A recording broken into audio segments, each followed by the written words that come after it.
BJP की सरकार यहां नई सोच, नए विजन और नए कमिटमेंट के साथ सरकार चलाएगी, जिसका लक्ष्य होगा विकसित तेलंगाना।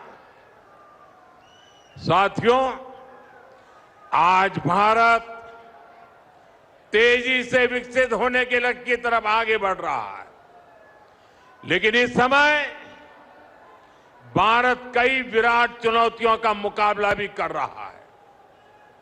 साथियों, कोरोना काल के दौरान ही दुनिया सप्लाई चेन के बहुत बड़े संकट से गिर गई थी। कोविड के बाद यूक्रेन में युद्ध शुरू हो गया, उसने दुनिया की परेशानियां और बढ़ा दी। फूड, फ्यूल, फर्टिलाइजर, इन तीनों चीजों पर गंभीर प्रभाव पड़ा। बीते 5-6 वर्षों में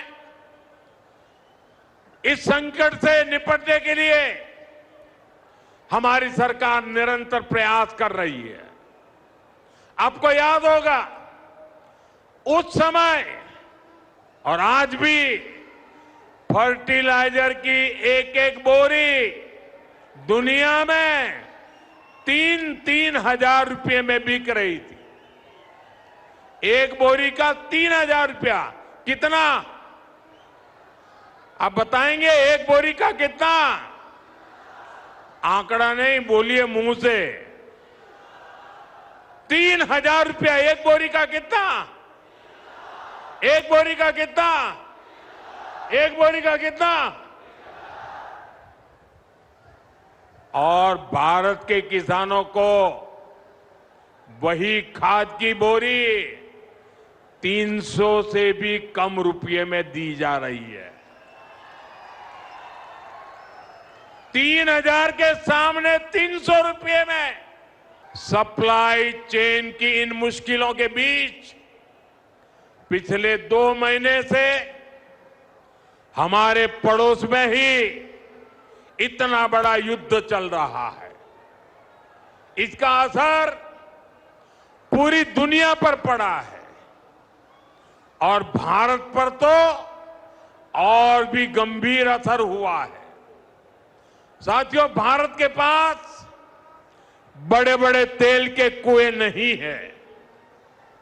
हमें अपनी जरूरत का पेट्रोल, डीजल, गैस, ये सब बहुत बड़ी मात्रा में दुनिया के दूसरे देशों से, बाहर से मंगाना पड़ता है।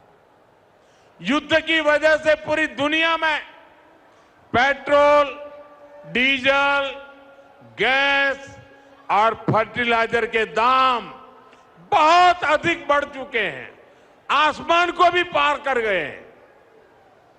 अड़ोस पड़ोस में देशों में क्या हाल है वो तो अखबारों में आता है। भारत सरकार इस युद्ध के पिछले 2 महीनों से देशवासियों को इस संकट से बचाने के लिए लगातार प्रयास कर रही है। नागरिकों पर बोझ न पड़े, इसके लिए सरकार सारा बोझ सरकार खुद अपने कंधे पर उठा रही है। लेकिन साथियों, जब सप्लाई चेन पर संकट लगातार बना रहे तो हम कितने भी उपाय कर लें, मुश्किलें बढ़ती ही जाती है। इसलिए अब देश को सर्वोपरि रखते हुए, मां भारती को सर्वोपरि रखते हुए हमें एकजुट होकर के लड़ना होगा। हमें याद रखना है, देश के लिए मरना ही सिर्फ देशभक्ति नहीं होती है।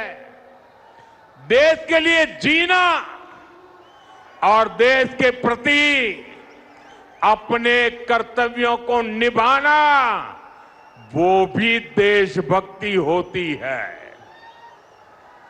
इसलिए वैश्विक संकट के इस समय में हमें कर्तव्यों को सर्वोपरि रखते हुए कुछ संकल्प लेने होंगे और उन संकल्पों को पूरे समर्पण भाव से पूरा करना होगा। जैसे एक बड़ा संकल्प है पेट्रोल डीजल का संयम से इस्तेमाल करना। साथियों, हमें पेट्रोल डीजल का उपयोग कम करना होगा। शहरों में जहां मेट्रो है वहां हम तय करें कि हम मेट्रो का ही उपयोग करेंगे, ज्यादा से ज्यादा मेट्रो में ही जाएंगे। अगर कार में ही जाना जरूरी है तो फिर कार पूल करने का प्रयास करें और भी लोगों को साथ बिठा ले। अगर हमें कहीं सामान भेजना हो तो कोशिश करनी है कि वह ज्यादा से ज्यादा रेलवे गुड्स के जो ट्रेन होती है रेलवे की सर्विसेज से भेजे, ताकि इलेक्ट्रिक रेलवे होने के कारण पेट्रोल डीजल की जरूरत नहीं पड़ती है। जिन लोगों के पास इलेक्ट्रिक व्हीकल है वो भी कोशिश करें कि इलेक्ट्रिक व्हीकल का ज्यादा से ज्यादा उपयोग करें। हमने कोरोना के समय में वर्क फ्रॉम होम की, ऑनलाइन मीटिंग्स की, वीडियो कॉन्फ्रेंस की, ऐसी अनेक व्यवस्थाएं विकसित की और हमें आदत भी हो गई थी। आज समय की मांग ऐसी है कि उन व्यवस्थाओं को हम फिर से शुरू करें तो वो देश हित में होगा। Work from home, online conferences, virtual meetings, इनको हमें फिर से प्राथमिकता देनी है। साथियों, आज जो संकट है उसमें हमें विदेशी मुद्रा बचाने पर भी बहुत जोर देना होगा, क्योंकि दुनिया में पेट्रोल डीजल इतना ज्यादा महंगा हो गया है, पहले से कई गुना ज्यादा कीमतें बढ़ गई है। तो हम सबका दायित्व है कि पेट्रोल डीजल की खरीद पर जो विदेशी मुद्रा खर्च होती है, पेट्रोल डीजल बचाकर हमें वो मुद्रा भी बचानी है। इसके लिए हमारे छोटे छोटे प्रयास भी देश की बहुत मदद कर सकते हैं। जैसे आजकल जो विदेशों में शादियों का, विदेशों में घूमने का, विदेशों में वैकेशन पर जाने का मिडिल क्लास में कल्चर बढ़ता जा रहा है। हमें तय करना होगा कि जब ये संकट का काल है और हमारी देशभक्ति हमें ललकार रही है तो कम से कम 1 साल के लिए हमें विदेशों में जाने की बातों को टालना चाहिए।